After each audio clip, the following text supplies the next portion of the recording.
নমস্কার বন্ধুরা, welcome back to our channel. আজ 20 December 2025 the Hindu news paper এর ফার্স্ট এডিটোরিয়াল আমরা পড়ব।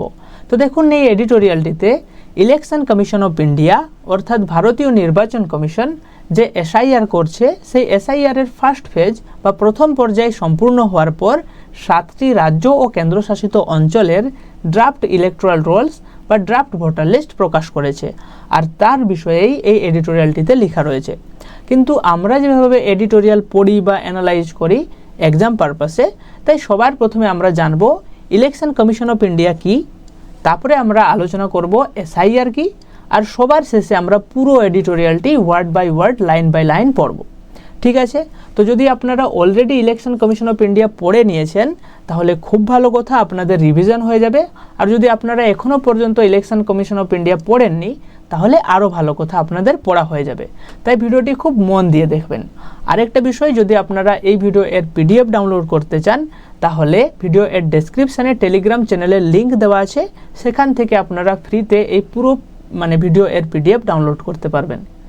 তো দেখুন, এই ইলেকশন কমিশন অফ ইন্ডিয়া যখন আমরা পড়ব তখন আমাদের সবার প্রথমে যেটা জানতে হবে সেটা হলো যে ইলেকশন কমিশন অফ ইন্ডিয়া হচ্ছে একটা কনস্টিটিউশনাল বডি বা সাংবিধানিক সংস্থা। তাহলে এখন মনে প্রশ্ন জাগবে যে সাংবিধানিক সংস্থা মানে কি, কনস্টিটিউশনাল বডি মানে কি? তো দেখুন, যে সমস্ত সংস্থা এর বিষয়ে অরিজিনাল কনস্টিটিউশন বা অরিজিনাল সংবিধানের উল্লেখ ছিল তাদের বলা হয় কনস্টিটিউশনাল বডি বা সাংবিধানিক সংস্থা। তাহলে ইলেকশন কমিশন অফ ইন্ডিয়া যেহেতু একটা কনস্টিটিউশনাল বডি, মানে ইলেকশন কমিশন অফ ইন্ডিয়া এর বিষয়েও অরিজিনাল কনস্টিটিউশনে উল্লেখ ছিল। তো অরিজিনাল কনস্টিটিউশন মানে যখন আমরা সংবিধান রচনা করি সেই সময়ের কথা বলছি। তাহলে কনস্টিটিউশনের কোন জায়গায় উল্লেখ ছিল এটা খুব ভালো করে মনে রাখবেন। ভিভিআই সেটা হচ্ছে যে অরিজিনাল কনস্টিটিউশনের বা সংবিধানের পার্ট 15A আর্টিকেল 324 থেকে 329 এর মধ্যে লেখা রয়েছে ইলেকশন কমিশন অফ ইন্ডিয়া এর বিষয়ে।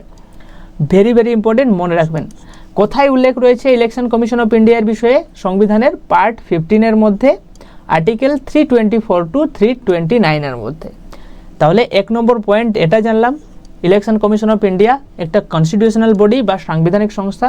2 নম্বর পয়েন্ট জানলাম সংবিধানের কোথায় উল্লেখ রয়েছে। আর 3 নম্বর যেটা মনে রাখবে সেটা হচ্ছে যে ইলেকশন কমিশন অফ ইন্ডিয়া হচ্ছে একটা ইন্ডিপেন্ডেন্ট বডি। বুঝতে পারছেন, একটা ইন্ডিপেন্ডেন্ট বডি। তো এখন আমি তো বলে দিলাম ইলেকশন কমিশন অফ ইন্ডিয়ার বিষয়ে অরিজিনাল সংবিধানে উল্লেখ ছিল। তাহলে কেন আমরা ইলেকশন কমিশন অফ ইন্ডিয়া বানিয়েছি, তার কাজ কি? তো ইলেকশন কমিশন অফ ইন্ডিয়া এর কাজ হচ্ছে ফ্রি অ্যান্ড ফেয়ার ইলেকশন করা। বুঝতে পারছেন, free and fair election ensure করা বা নিশ্চিত করা বা কন্ডাক্ট করা, ইলেকশন কন্ডাক্ট করা মানে নির্বাচন করা হচ্ছে ইলেকশন কমিশন অফ ইন্ডিয়া এর কাজ। বুঝতে পারছেন তো, নির্বাচন করা। তাহলে নির্বাচন করবে কাদের? নির্বাচন করবে ইলেকশন কমিশন অফ ইন্ডিয়া। তো দেখুন, আমাদের দেশে 3টে স্তরে সরকার রয়েছে। একটা সেন্ট্রাল স্তরে মানে কেন্দ্র সরকার, তার নিচে রয়েছে স্টেট বা রাজ্য স্তরে সরকার, তার নিচেও সরকার রয়েছে লোকাল লেভেলে। বুঝতে পারছেন কি? পঞ্চায়েত আর মিউনিসিপ্যালিটি, তাই না? তো ইলেকশন কমিশন অফ ইন্ডিয়া কাদের ইলেকশন করাবে?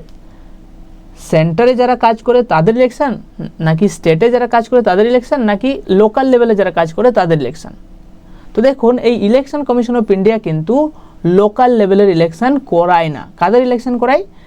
পার্লামেন্টের যারা মেম্বার হন, যেমন এমপি, মেম্বার অফ পার্লামেন্ট, হ্যাঁ না, লোকসভার যারা মেম্বার, রাজ্যসভার যারা মেম্বার হন তাদের ইলেকশন কিন্তু ইলেকশন কমিশন অফ ইন্ডিয়া করে থাকেন, মানে কন্ডাক্ট করেন আর কি। আর যে স্টেট লেজিসলেচার রয়েছে, মানে আমাদের রাজ্যগুলির যে বিধানসভা রয়েছে, এমএলএদের ইলেকশনও কিন্তু election commission of India conduct করেন বা কন্ডাক্ট করে থাকেন আর কি, পরিচালনা করেন। আর কাদের ইলেকশন কমিশন অফ ইন্ডিয়া করে থাকেন? প্রেসিডেন্টের ইলেকশন আর ভাইস প্রেসিডেন্টের ইলেকশন, রাষ্ট্রপতি আর উপরাষ্ট্রপতি। এগুলো মনে রাখবেন ভালো করে। কাদের ইলেকশন কমিশন অফ ইন্ডিয়া করান?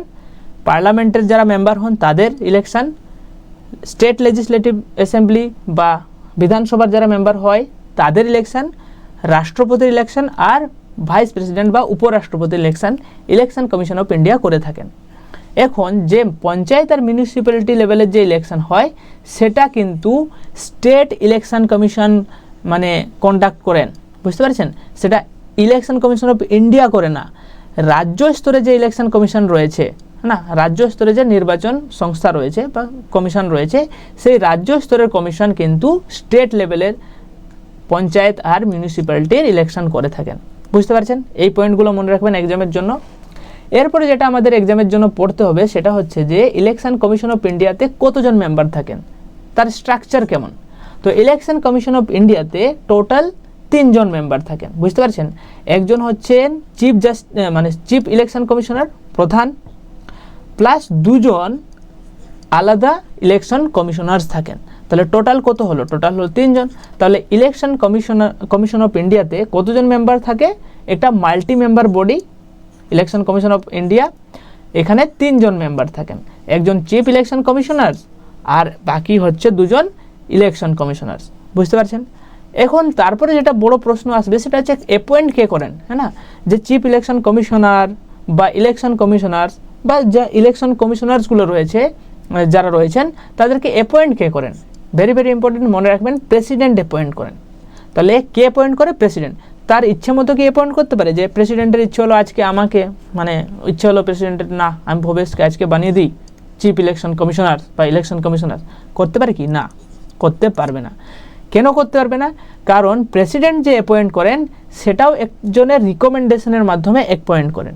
তো কাদের রিকমেন্ডেশন বা কাদের অনুমতির মাধ্যমে, মানে কাদের কথা শুনে অ্যাপয়েন্ট করেন প্রেসিডেন্ট? সেটা হচ্ছে সিলেকশন কমিটি, বুঝতে পারছেন? তো ইলেকশন কমিশনার্সদের যে অ্যাপয়েন্টমেন্ট হয় সেটা সিলেকশন কমিটি ডিসাইড করে যে কারা ইলেকশন কমিশনার্স হবে।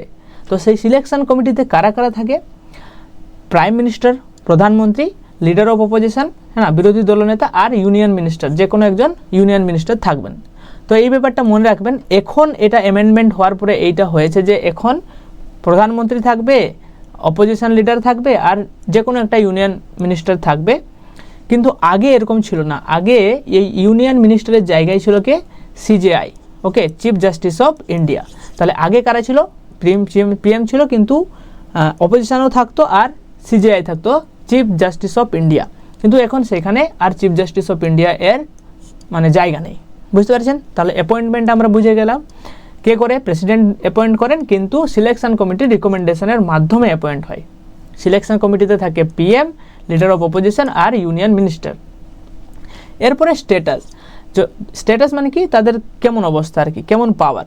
তো ইলেকশন কমিশনার হোক বা চিফ ইলেকশন কমিশনার্স হোক, মানে ইলেকশনের কমিশনার বা চিফ হোক বা বাকি 2 জন 3 জন, সবারই কিন্তু পাওয়ার আর সবারই স্যালারি কিন্তু সেম, বুঝতে পারছেন? এমনটা নয় যে চিফ ইলেকশন কমিশনার একটু বেশি টাকা পায়, তার একটু বেশি ক্ষমতা, এরকমটা কিন্তু নয়।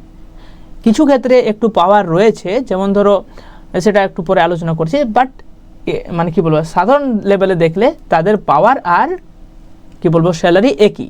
তো কতটা পায়?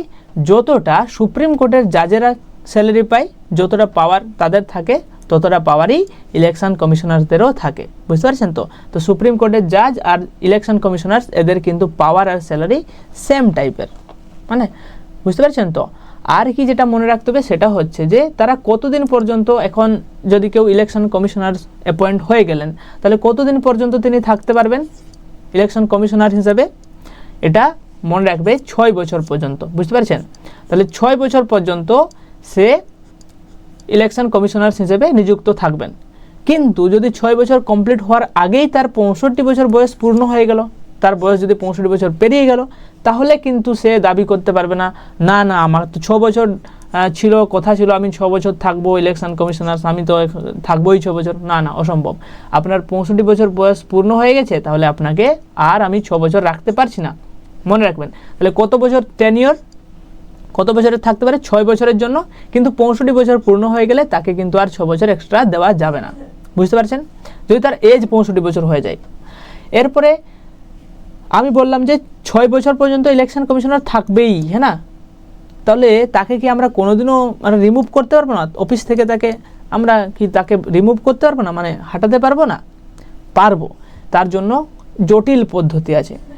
যেমন আমরা সুপ্রিম কোর্টের জাজদের হঠাৎ ভাষাটা কেমন একটা মনে হচ্ছে, যা হোক রিমুভ করি, সেরকম আমরা ইলেকশন কমিশনারদেরকেও রিমুভ করি, বুঝতে পারছেন। তো চিফ ইলেকশন কমিশনার যিনি রয়েছেন তাকে যদি আমরা রিমুভ করতে চাই তাহলে যেমন সুপ্রিম কোর্টের জাজদের আমরা রিমুভ করি সেইভাবে আমরা রিমুভ করতে পারবো।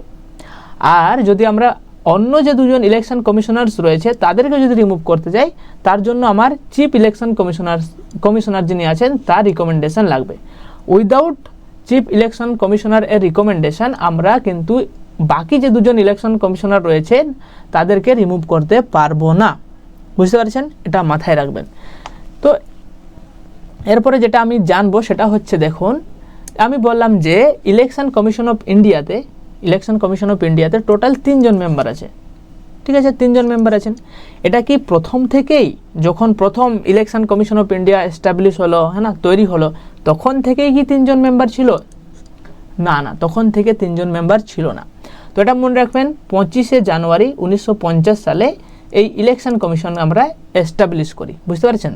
তখন কিন্তু সেই ইলেকশন কমিশনের আন্ডারে মাত্র 1 জন মেম্বার থাকতো, মানে সিঙ্গেল মেম্বার বডি ছিল ইলেকশন কমিশন অফ ইন্ডিয়া।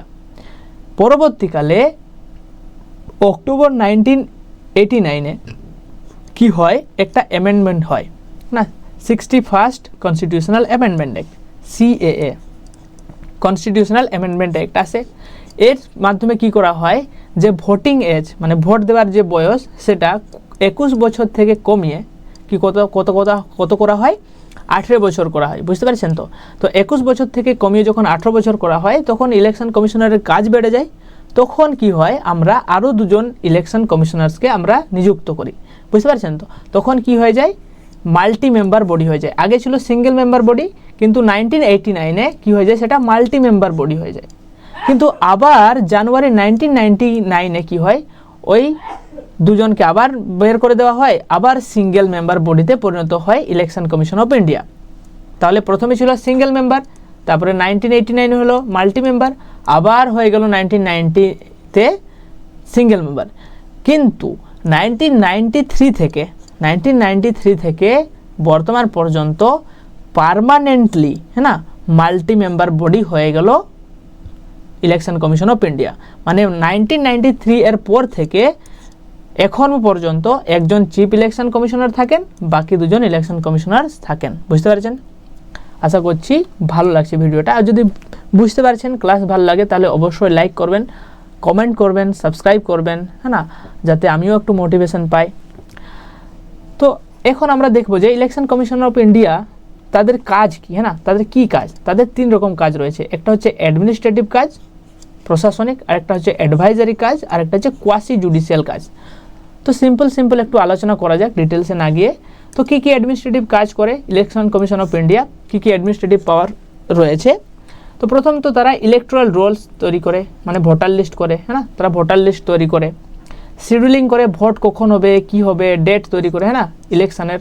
তারপরে স্ক্রুটিনাইজ করে, রিকগনিশন দেয়, যে কোনো পলিটিক্যাল পার্টিকে রিকগনিশন দেয় যে আজ থেকে, তো আমি আজকে বলে দিলাম আমি এই চিহ্ন একটা পলিটিক্যাল পার্টি বানাবো, হয়ে গেল কি না। যতক্ষণ পর্যন্ত না ইলেকশন কমিশন অফ ইন্ডিয়া মানে কি বলবো রিকগনিশন দিচ্ছে, স্বীকৃতি দিচ্ছে, ততদিন পর্যন্ত আমার সেটা পলিটিক্যাল পার্টি হবেই না।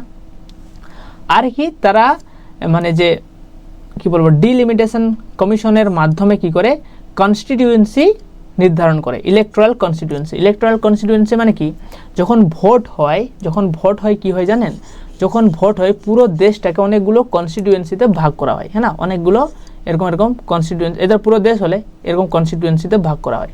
আর প্রত্যেকটা কনস্টিটিউয়েন্সি থেকে একজন মেম্বার থাকে না, ভোটে দাঁড়ায়, তাদেরকে আমরা ভোট দিই। ধরো এই কনস্টিটিউয়েন্সিতে আমাদের ধরো এরিয়া, তাহলে এখানে যিনি দাঁড়িয়েছেন এই কনস্টিটিউয়েন্সি, আমরা সবাই ভোট দিয়ে তাকে জিতাবো। তাহলে এই যে আমি ভাগ করছি, এখান থেকে এইটুকু কনস্টিটিউয়েন্সি কতজন লোক থাকবে, কি থাকবে, সেখানেও কিন্তু ইলেকশন কমিশন অফ ইন্ডিয়া এর কাজ থাকে, হ্যাঁ না, বুঝতে পারছেন। তো ডিলিমিটেশন কমিশন কি সেটা নিয়ে অলরেডি আমার চ্যানেলে ভিডিও আছে, আপনারা দেখতে পারেন সার্চ করে। এরপরে কি কাজ, এরপরে যেটা রয়েছে দেখুন, election commission of India dispute যদি হয়, ঝগড়াঝাঁটি হয়, সেটার সলিউশন করে, হ্যাঁ না। একটা যে court for settling disputes granting recognition to political parties and all allotment of election symbol. তো ইলেকশনের যে সিম্বল মানে চিহ্ন, না, ইলেকশনের চিহ্ন যেমন বিজেপি পার্টির চিহ্ন আছে পদ্ম ফুল, হ্যাঁ না, তারপরে কংগ্রেসের হাত চিহ্ন, তারপরে ধরো তৃণমূলের ফুলের চিহ্ন, হ্যাঁ না। তো তিনটা ফুল। তো এই যে সিম্বল, ইলেকশন সিম্বল, হ্যাঁ না, আম আদমি পার্টির ঝাঁটা, তো এই সিম্বলগুলো নিয়ে যদি ঝামেলা হয় কিংবা যদি পলিটিক্যাল পার্টি মানে রিকগনিশন স্বীকৃতি নিয়ে ঝামেলা হয়, সেগুলো ম্যানেজ করে। ডিসকোয়ালিফিকেশান মানে ডিসকোয়ালিফাই করে, হ্যাঁ না। অ্যাডভাইস দ্য প্রেসিডেন্ট আর গভর্নর, যদি সেন্ট্রাল লেভেলে হয় তাহলে প্রেসিডেন্টকে অ্যাডভাইস করেন ইলেকশন কমিশনার, আর যদি স্টেট লেভেলে হয় তাহলে গভর্নর রয়েছে তাকে অ্যাডভাইস করেন। কিসের জন্য অ্যাডভাইস করে? এমপি আর এমএলএকে রিমুভ করার জন্য, হ্যাঁ না, ডিসকোয়ালিফাই করার জন্য। কোথা থেকে? বিধানসভা থেকে আর সংসদ থেকে, পার্লামেন্ট থেকে, বুঝতে পারছেন তো? তাহলে রিকমেন্ড করতে পারেন। কন্ডাক্ট ইনকোয়ারিও করে, হ্যাঁ না। অ্যাপয়েন্টস office for enquiring into disputes relating to electoral arrangements, তো যে নির্বাচন হচ্ছে, নির্বাচন রিলেটেড কোনো সমস্যা হলে সেখানে ইনকোয়ারি করতে পারে। এগুলো হচ্ছে ইলেকশন কমিশনারের কাজ, বুঝতে পারছেন তো? ইলেকশন কমিশনার, তাহলে ইলেকশন কমিশন আপনারা বুঝতে পারলেন। কি কি পড়বো ইলেকশন কমিশন থেকে? ইলেকশন কমিশন থেকে মানে খুব সিম্পল একটু আলোচনা হয়েছে, যেহেতু আমরা এডিটোরিয়াল অ্যানালাইজ করছি, আমরা পুরো ইলেকশন কমিশন নিয়ে ডিটেলসে যাচ্ছি না, তবুও অনেক কিছু আলোচনা করে দিয়েছি। কত নম্বর আর্টিকেলে রয়েছে, কোথায় রয়েছে, এর কাজ কি, কতজন মেম্বার, কতদিন পর্যন্ত টেনিওর রয়েছে, কিভাবে রিমুভ করা যাবে, হ্যাঁ না, তারপরে কে অ্যাপয়েন্ট করেন, তারপরে সিলেকশন কমিটিতে কারা থাকেন, সব কিছু আমরা আলোচনা করেছি ইন শর্ট। এরপরে যেটা আমরা জানবো সেটা হচ্ছে এসআইআর, স্পেশাল ইন্টেনসিভ রিভিশন। তো এসআইআরও কিন্তু ইলেকশন কমিশনারের কাজ। এসআইআর মানে কি? Special intensive revision. এর মাধ্যমে কি হয়? এসআইআর করা হয় যাতে ভারতীয় নাগরিক যারা বাকি রয়ে যাচ্ছে, যারা ভোট দিতে পারছে না, তাদেরকে ইলেকট্রাল রোল বা ভোটার লিস্টের আওতায় আনা হয়, হ্যাঁ না। আর যারা ভোট দেওয়ার যোগ্য নয়, না, তারা যদি লিস্টে চলে আসে তাদেরকে বাদ করা হয়, বুঝতে পারছেন তো? এটাই এখানে লেখা আছে, is an exercise undertaken by the election commission of India to ensure that all eligible Indian citizens, যারা এলিজিবল, যারা যোগ্য ভারতীয় নাগরিক, আর included in the electoral roll, তারা সবাই যে ভোটার লিস্ট রয়েছে এখানে ধরে আছেন দেখুন, সেই ভোটার লিস্টের মধ্যে রয়েছে তাদের নাম, and that no ineligible voter is included in the electoral rolls, আর যারা ইনএলিজিবল, যারা অযোগ্য, তারা যেন এই লিস্টের মধ্যে না থাকে, হ্যাঁ না, তার জন্য আমরা কি করি? এসআইআর করি, বুঝতে পারছেন? তাহলে যারা অযোগ্য যদি লিস্টে নাম আসে তাদেরকে নাম কাটা হবে, আর যারা যোগ্য যদি না থাকে তাদেরকে যোগ করা হবে। তো এই রিলেটেড এসআইআর হয়। আশা করছি বুঝতে পারছেন, এসআইআর বুঝতে পেরেছেন ব্যাপারটা কি, হ্যাঁ না। ভোটার লিস্টে নাম তোলা বা ভোটার লিস্ট থেকে নাম বাদ দেওয়া, যারা মৃত হয়ে গেছেন, হ্যাঁ না, আর এখন নেই, তাদের নাম কাটা যায় ভোটার লিস্ট থেকে। এখন আমরা কি করব? পুরো এডিটোরিয়ালটা লাইন বাই লাইন রিডিং করব, বুঝতে পারছেন? আশা করছি আপনারা ইলেকশন কমিশন অফ ইন্ডিয়া বুঝতে পেরেছেন। যদি কোনো ডাউট হয় অবশ্যই কমেন্ট করবেন, আমি রিপ্লাই করব। তো দেখুন, ডু নট রাশ ইট, হ্যাঁ না। রাশ মানে কি? রাশ কথাটার অর্থ হচ্ছে তাড়াহুড়ো করা, না, হারি, হ্যাঁ না, তাড়াহুড়ো করার দরকার নেই, হ্যাঁ না। ডু নট রাশ ইট, এটা করার জন্য তাড়াহুড়োর দরকার নেই। দ্য এসআইআর রিকোয়ার্স, তাহলে এসআইআর মানে স্পেশাল ইন্টেনসিভ রিভিশন, যেটা হচ্ছে ওই যে আমি লিস্ট বানাচ্ছি, কাটছি, নাম জয়েন্ট করছি, এটা রিকোয়ার্স। আচ্ছা, এটা যেহেতু সিঙ্গুলার ওই জন্য এস বাই ইএস যোগ করা হয়েছে, ইনডেফিনাইট টেন্সে রয়েছে। যাই হোক, এই হেডিংয়ের ক্ষেত্রে ইনডেফিনাইট টেম্পোরারি কিছু ধরা হয় না, কারণ এটা হেডিংয়ের, হ্যাঁ না।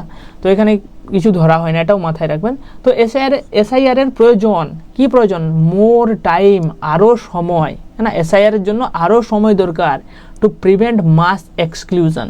তাহলে মাস মানে অনেক পরিমাণে, হ্যাঁ না। মাস কথাটা ব্যবহার করা যখন অনেক লোক থাকে সেই সময়, আর এক্সক্লুশন মানে বাতিল।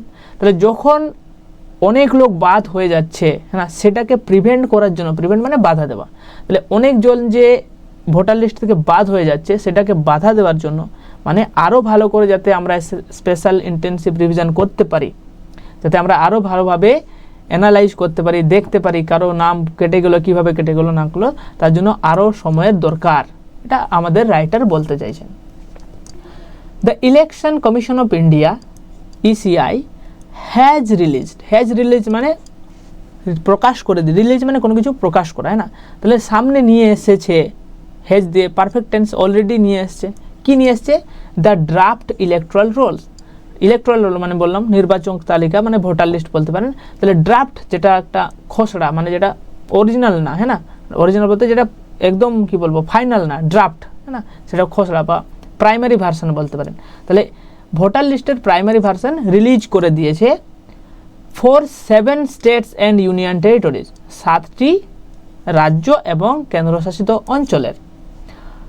After the first phase of the special intensive revision, কবে এটা আসছে, মানে প্রথম ফেজ এসআইআর এর প্রথম ফেজ কমপ্লিট হওয়ার পর, ওয়াজ কমপ্লিটেড মানে কমপ্লিট বা সম্পূর্ণ হওয়ার পর এই লিস্ট বের হয়েছে।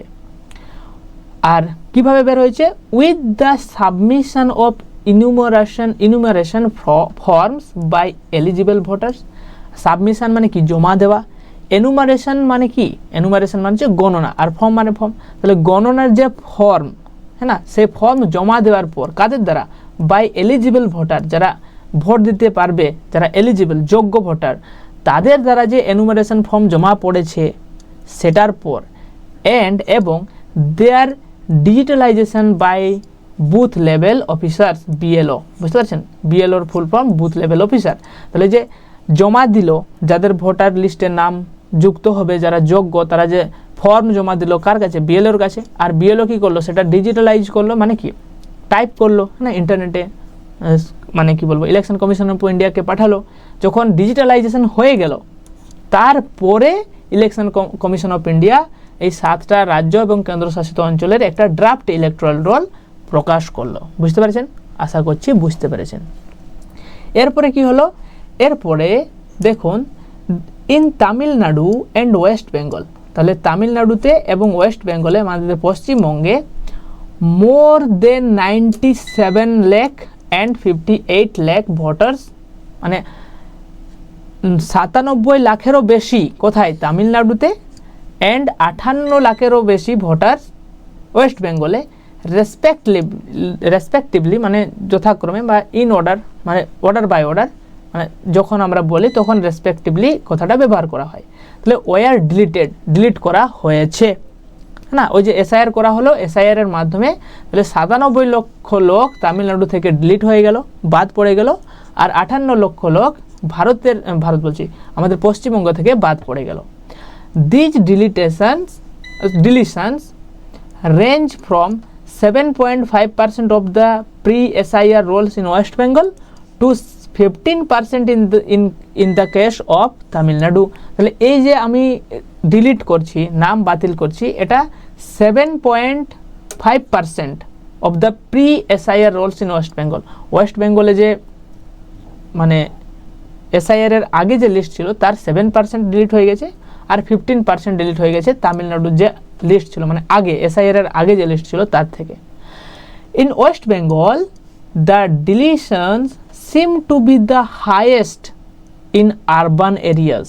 তাহলে ওয়েস্ট বেঙ্গলের ক্ষেত্রে দ্য ডিলিশন মানে বাদ, ওই যে বাদ পড়ছে, সেটা সিম মানে মনে হচ্ছে, সিম টু বি মনে হচ্ছে the highest in urban areas, যেটা আরবান এরিয়া মানে শহরাঞ্চলে বেশি হয়েছে, স্পেশালি কলকাতাতে সব থেকে বেশি কি হয়েছে, ভোটার লিস্ট থেকে নাম বাদ পড়েছে এসআইআর এর মাধ্যমে।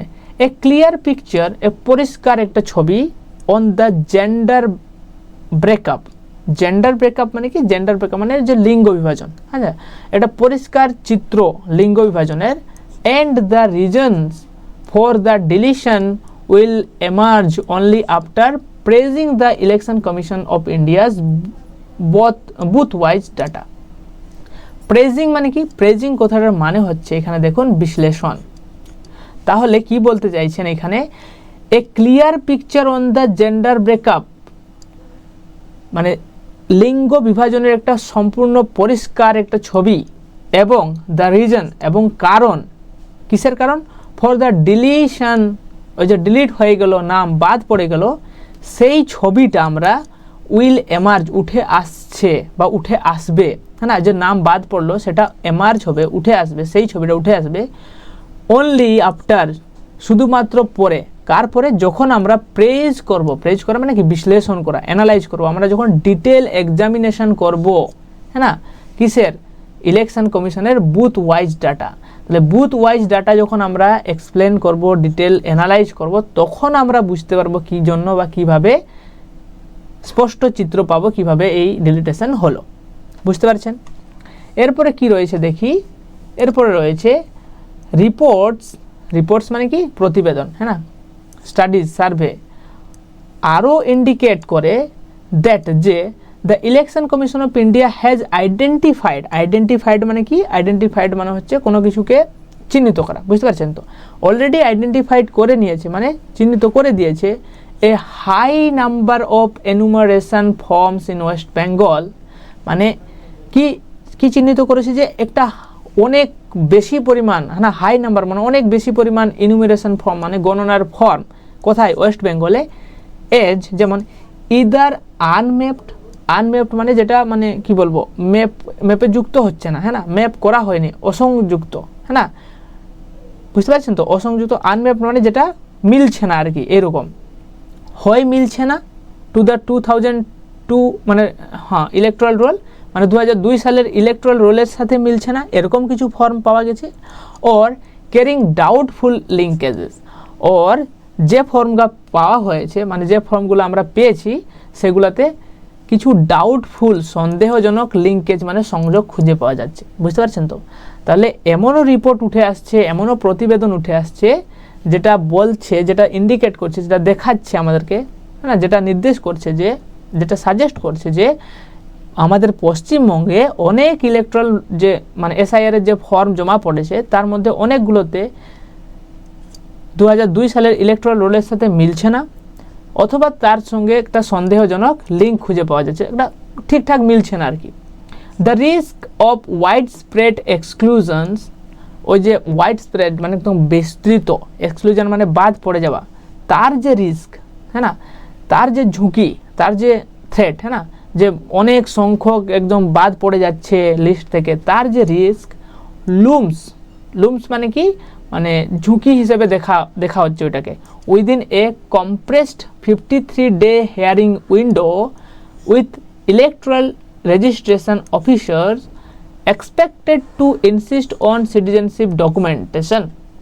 মানে কি, এটা একটু জটিল মনে হচ্ছে, দেখো এই যে অনেকজনের বাদ পড়ে যাবে নাম, এটার যে একটা রিস্ক সেটা লুমস করা মানে কি আসন্ন হওয়া, হ্যাঁ না, সেটা থ্রেটেন করছে, বুঝতে পারছেন, তারা হুমকি দিচ্ছে না, হুমকি দিচ্ছে, সে রিস্কটা হুমকি দিচ্ছে, কোথায় হুমকি দিচ্ছে, উইদিন এ কম্প্রেসড, উইদিন মানে মধ্যে, কার মধ্যে, এটা কম্প্রেসড মানে কি, এটা খুব সংকুচিত মানে কম সময়ের জন্য, কত দিনের জন্য, 53 ডে, মাত্র 53 দিন, হিয়ারিং উইন্ডো মানে হচ্ছে বলতে পারেন শুনানির জন্য যে সময়সীমা, তাকে হিয়ারিং উইন্ডো বলছি। তাহলে মাত্র 53 দিনের জন্য শুনানির যে একটা সময়সীমা নির্ধারণ করা হয়েছে, কোথায়, উইথ ইলেকট্রাল রেজিস্ট্রেশন অফিসার। তাহলে যে ইলেকট্রাল রেজিস্ট্রেশন অফিসার রয়েছেন তিনি দেখবেন ব্যাপারটা আর কি, সেটা সেই অফিসার যিনি আছেন তিনি এক্সপেক্টেড টু ইনসিস্ট, সেটা আমরা এক্সপেক্ট করতে পারি বা আমরা আশা করতে পারি বা আমরা কী বলবো যে বুঝতে পারি এইভাবে যে ইলেকট্রাল রেজিস্ট্রেশন অফিসার যিনি আসবেন তিনি ইনসিস্ট করতে পারেন অন সিটিজেনশিপ ডকুমেন্টেশন। ইনসিস্ট করা মানে কি, ইনসিস্ট করা মানে জোর দেওয়া বা ডিমান্ড করা, হ্যাঁ না, তারা জেদ করতে পারে যে আপনি যে এই দেশের নাগরিক তার জন্য আপনার ডকুমেন্ট দেখান, এটার সেন্টেন্সটা মানে হচ্ছে এটা। Including proof of parents birth details, এমনকি আপনার বাবা মায়ের যে জন্ম বিষয়ে জন্ম তারিখ কিংবা জন্ম সার্টিফিকেটের বিষয়ে, ফর দোজ বর্ন আফটার 1987, যারা 1987 এর পরে জন্মগ্রহণ করেছেন তাদের ক্ষেত্রে তাদের যে বাবা মা রয়েছে তাদের যে বার্থ ডিটেলস, তারা কীভাবে তারা কোথায় জন্মগ্রহণ করেছেন তাদের যে ডিটেলস সেই কিছু চাওয়া হতে পারে যারা ইলেকট্রাল রেজিস্ট্রেশন অফিসার আসবেন, বুঝতে পারছেন, এটা মনে করা হচ্ছে। আর এর জন্য কতদিনের একটা মানে শুনানি হবে, হিয়ারিং হবে, 53 দিনের, বুঝতে পারছেন তো। এটাই হচ্ছে একটা হুমকির মতো চলে আসছে, একটা রিস্ক চলে আসছে যে এতজন বাদ পড়ে গেল, আবার তাদের জন্য মাত্র 53 দিনের মধ্যে শুনানি হবে। এরপরে কি রয়েছে, কি বলতে চাইছেন আমাদের রাইটার, ইন বিহারে the supreme court of India's supreme court, ভারতের যে সর্বোচ্চ ন্যায়ালয়, সুপ্রিম কোর্টের যে সেলফ মানে কি, সেলফ মানে হচ্ছে উপশম বা মলম, হ্যাঁ না, রেমেডি মানে ওষুধ, মানে একটা ছাড় বলতে পারেন, হ্যাঁ না, কি ছাড় দিয়েছিলেন, allowing electors to use Aadhaar as a viable identity document. তাহলে বিহারে কি হয়েছিল, সুপ্রিম কোর্ট বলেছিল, ছাড় দিয়েছিল যে আধারকেও আমরা একটা ভাইবল মানে যথাযথ বলতে পারেন, হ্যাঁ না, গ্রহণযোগ্য একটা ডকুমেন্ট হিসাবে ব্যবহার করতে পারি বলেছিল। সেই জিনিসটা, সেই যে ছাড়টা, সেটা হেল্প করেছিল, মানে সাহায্য করেছিল স্টেপ অফ মানে কি, রোধ করা, হ্যাঁ না, প্রিভেন্ট করতে এ হাই নাম্বার অফ ডিলিটেশন, হ্যাঁ না, ডিলিশন। তাহলে বিহারে কি হয়েছিল, সুপ্রিম কোর্ট কি করেছিল, ছাড় দিয়েছিল, বলেছিল যে যার আধার কার্ড আছে আধার কার্ড দিয়েও আমরা মানে কি বলবো নাম তুলতে পারবো ভোটার লিস্টে। তার সেই যে ছাড় সেটা সাহায্য করেছিল অনেকের নাম বাদ পড়া থেকে।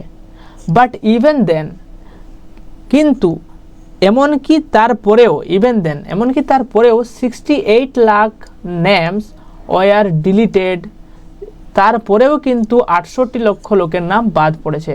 And 24 lakh added as fresh voters, এবং 24 লক্ষ লোকের নাম মানে নাম নতুন যুক্ত হয়েছে। অর্থ চেঞ্জ অর কারেকশন রিকোয়েস্ট, আচ্ছা চেঞ্জের মাধ্যমে, পরিবর্তনের মাধ্যমে, আর কারেকশন সংশোধনের মাধ্যমে এটা হয়েছে আর কি। 68 লক্ষ লোকের নাম বাদ গেছে আর 24 লক্ষ লোকের নাম যোগ হয়েছে লিস্টে। এটা বিহারে হয়েছে ছাড় দেওয়ার পরেও। The resultant drop in the female gender ratio, the resultant drop in the female gender ratio মানে এই যে মহিলাদের যে রেশিও আর কি, ফিমেল জেন্ডার রেশিও, মহিলাদের যে রেশিও মানে অনুপাত, তার যে ড্রপ মানে কমে যাওয়া, হ্যাঁ না, কমে যাওয়া, তার যে ফলস্বরূপ কোথায়, from 907 in the pre SIR rolls to 892 in the final rolls. তাহলে 907 যেখানে ছিল ফিমেল রেশিও, এখন হয়ে গেছে 892, হ্যাঁ না, নতুন যে লিস্ট আসছে তাতে। প্রি এসআইআর আগে 90 ছিল, সেটা যে ড্রপ হয়ে গেল, সে বিষয়টা সাজেস্ট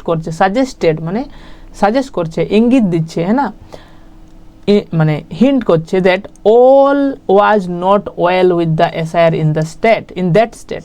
আর সেটা যে বিহারে হয়েছে সেখানে যে উইমেন রেশিও, ফিমেল রেশিও, সেটা কি হয়েছে 907 থেকে কমে গেছে 892। সেটা ইন্ডিকেট করছে, সেটা সাজেস্ট করছে, ইঙ্গিত দিচ্ছে যে সেখানে যে এসআইআর হয়েছে সেটা কিন্তু ওয়াজ নট ওয়েল উইথ, হ্যাঁ না, সমস্ত কিছু, all was not well with, সব কিছু সেখানে ভালো হয়নি, এসআইআর ভালোভাবে হয়নি, এটা রাইটার বলতে চাইছেন আর কি। সিন ইন দিস লাইট মানে এই আলোকে, হ্যাঁ না, এই দৃষ্টিভঙ্গিতে, হ্যাঁ না, এই যে এখানে লেখা আছে এই আলোকে, দ্য কোর্টস ডাইরেকশন, সুপ্রিম কোর্টের যে নির্দেশ, হ্যাঁ না, to the election commission of ইন্ডিয়াকে যে নির্দেশ দিয়েছে কি, to take a sympathetic view মানে কি, একটা দয়াময় যে দৃষ্টি আর কি, অফ রিপ্রেজেন্টেশন মানে এখানে বলতে চাইছেন যারা আবেদন করছেন তাদের প্রতি যে একটা সিম্পেথেটিক ভিউ রাখার কথা কোর্ট বলেছে, নির্দেশ দিয়েছে। To extend the enumeration phase by considering the ground realities, তাহলে কি এক্সটেন্ড করতে বলেছে এনুমারেশন ফেজকে, এনুমারেশন মানে যে গণনার ফেজ পর্যায়, by considering the ground realities মানে বাস্তবের যে সমস্যা, বাস্তব যে মানে পরিস্থিতি তার উপর ভিত্তি করে, সেটা মাথায় রেখে, সেটা বিবেচনা করে যে বাড়ানোর কথা বলা হয়েছে, সেই যে ডাইরেকশনটা কোর্টের ইজ হলো সামথিং, এমন কিছু that the electoral body should heed, আর সেই বিষয়টা ইলেকট্রাল বডিকে, ইলেকট্রাল সংস্থাকে শুড হিড করতে হবে, মানে হিড মানে হচ্ছে মেনে চলতে হবে, হ্যাঁ না। তাহলে ইলেকট্রাল বডিকে এটা মানতে হবে যে সুপ্রিম কোর্ট যে নির্দেশ দিয়েছে যে সময় বাড়াতে হবে, হ্যাঁ না, ফেজ বাড়াতে হবে, সেটাকে মানা উচিত।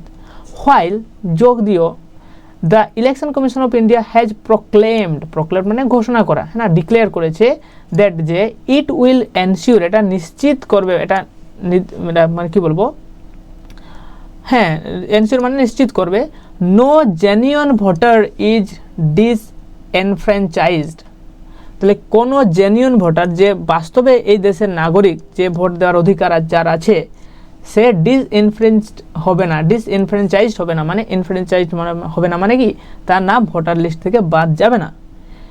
ইট release on tabulating change correction request from booth level agents of political parties rather than, আচ্ছা it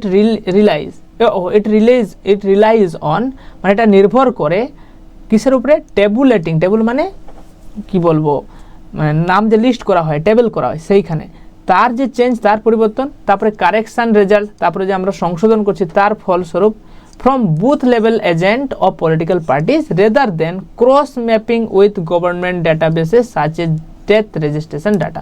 তাহলে এখানে মেন পয়েন্ট যেটা বলতে চাইছে রাইটার যে মানে ইলেকশন কমিশন অফ ইন্ডিয়া বলছে যারা জেনুইন ভোটার তাদের লিস্ট থেকে বাদ যাবে না নাম, আপনারা মানে নিশ্চিত থাকতে পারেন। বুঝতে পারছেন তো?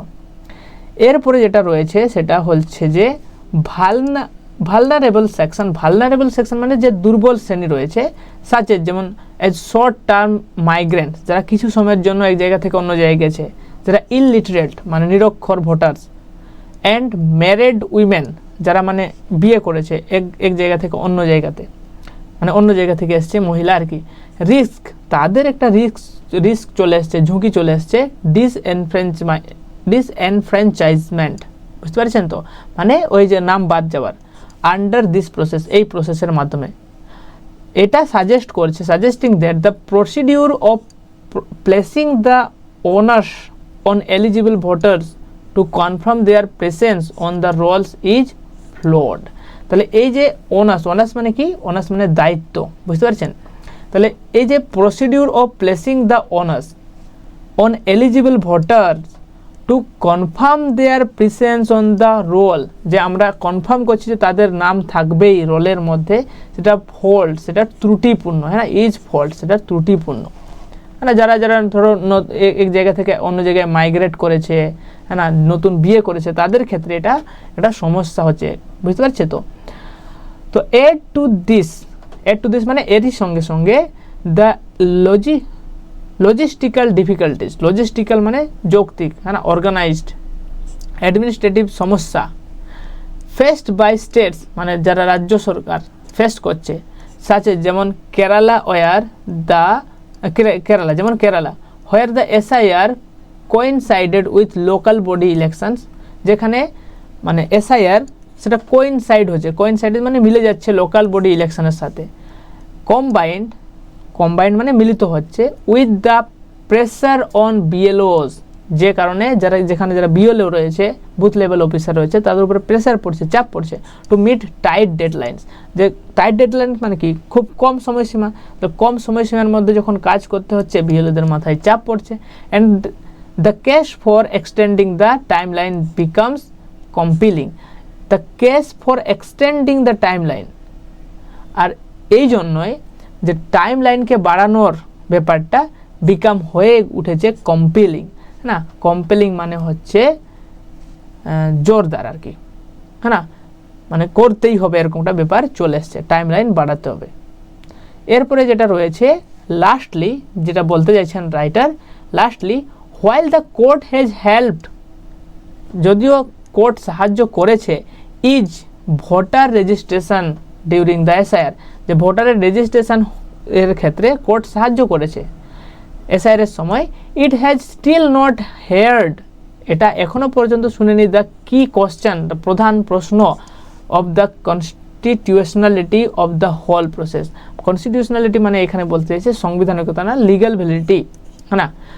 লিগ্যাল ভ্যালিডিটি এই পুরো প্রসেসের বুঝতেই পারেনি এখনো পর্যন্ত শুনেনি, মানে আমাদের court. The sooner it decides on it, যত তাড়াতাড়ি এটি ডিসাইড করবে, নির্ধারণ করবে, the easier it would be for electors and the election commission of India. যত তাড়াতাড়ি এটা ডিসাইড হবে তত তাড়াতাড়ি সবার জন্য ভালো হবে, সেটা যারা ভোটাধিকার যাদের রয়েছে, ইলেক্টর্স মানে ভোটার যারা রয়েছে, এবং ইলেকশন কমিশন অফ ইন্ডিয়া তাদের ক্ষেত্রে। বুঝতে পারছেন তো? এই যে এসআইআর হচ্ছে মেন পয়েন্ট, হচ্ছে এসআইআর ক্ষেত্রে কি হচ্ছে, অনেক তাড়াতাড়ি করা হচ্ছে, খুব তাড়াতাড়ি, যার জন্য বিএলওদের উপরে প্রেসার পড়ছে, যারা আসছে আর কি, আর অনেক যারা নতুন নাম পড়ছে, যারা নতুন বিয়ে করেছে তাদের ক্ষেত্রে, যাদের ধরো মাইগ্রেট করেছে তাদের ক্ষেত্রে সমস্যা দেখা যাচ্ছে যে তাদের নাম কি ভোটার লিস্ট থেকে বাদ পড়ে যাবে।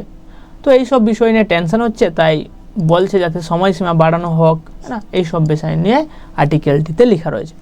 তো আশা করছি আপনারা বুঝতে পেরেছেন। আর যদি কোনো সমস্যা হয় অবশ্যই বলবেন, আর ভিডিওটি ভালো লাগলে অবশ্যই লাইক করবেন, কমেন্ট করবেন, চ্যানেলটি সাবস্ক্রাইব করবেন আরও ভিডিও দেখার জন্য। ঠিক আছে, সবাই ভালো থাকবেন, দেখা হবে নেক্সট ভিডিওতে।